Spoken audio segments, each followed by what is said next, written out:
جب اللہ کی نافرمانی ہوتی ہے تو اللہ کی طرف سے عذاب کے سزا کے فیصلے ہوتے اور سزا اور عذاب اترتا ہے،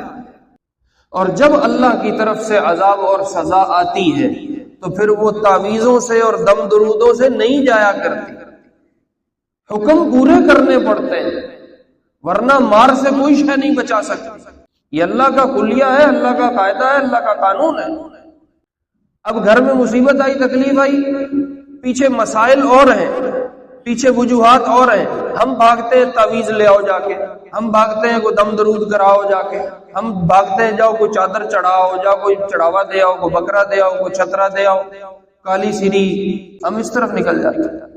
نہ میرے عزیزو، جب تک احکام پورے نہیں ہوں گے اللہ اترے ہوئے عذاب کو نہیں اٹھائے۔ یہ تو دعائیں ہیں کملی والے کو، اللہ ان کو جزائے خیر دے۔ حضور علیہ السلام کو صلی اللہ علیہ وسلم وہ امت کے لیے مانگ کے گئے، اللہ آسمانی سخت عذاب نازل نہیں کرتا، اللہ چھوٹی موٹی تکلیفوں میں پھنسا دیتا ہے، ورنہ بڑی قوموں پہ جو پرانی قومیں اللہ نے قرآن میں سنائی ہیں، جب کھلم کھلا انہوں نے گمراہیاں شروع کی اور بغاوتیں شروع کی اور سرکشیاں شروع کی، اللہ نے اجتماعی عذاب اتارے ہیں، اجتماعی عذاب۔ فرشتہ آئے گا، چیخ ماری، سب کے کلیجے پھٹ گئے، آسمان سے بجلی کوندی، سب کو جھلسا کے راکھ کر دیا، سب کو بندر، صبح اٹھے سارے بندر خنزیر بنے ہوئے تھے،